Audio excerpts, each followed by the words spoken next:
الحمد لله رب العالمين، الصلاة والسلام على رسول الله صلى الله عليه وسلم. اللهم يا حي يا قيوم وبرحمتك نستغيث في هذه الليلة الطيبة المباركة.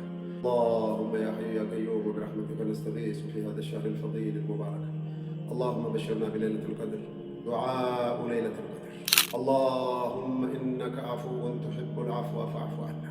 اللهم إنك عفو تحب العفو فاعف عنا. اللهم إنك عفو كريم حليم عظيم تحب العفو كريم، تحب أن تكرم عبادك بليلة القدر. أكرمنا بليلة القدر يا أرحم الراحمين. اللهم إنا نجعلك في نحور أعدائنا ونعوذ بك من شرورهم يا رب العالمين. اللهم تقبل صيامنا وقيامنا وركوعنا وسجودنا وسائر أعمالنا. اللهم وحد صفوفنا وصفوف المسلمين.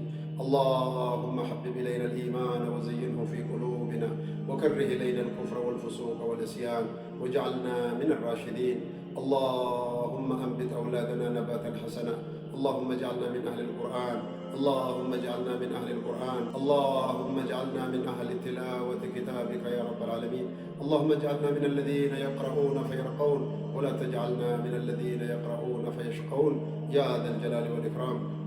اللهم اجعلنا ممن شهد لهم القرآن يوم القيامة، ولا تجعلنا ممن شهد عليهم القرآن يا رب العالمين. اللهم اجعلنا من الذين يقرؤونه في الليل ويعملونه في النهار. اللهم اجعلنا من الذين يقومون به حق تلاوته. اللهم اجعله لنا شفيعا. اللهم اجعله يا رب العالمين درعا لنا من النار. اللهم اعتق رقابنا ورقاب آبائنا من النار. اللهم اجعلنا من أتقائك في هذا الشهر الفضيل، وخاصة في هذه الليالي الفضيلة القادمة يا ذا الجلال والإكرام.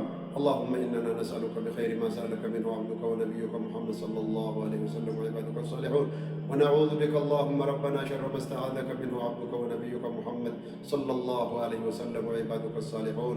وصل اللهم على محمد وعلى آله وصحبه وسلم.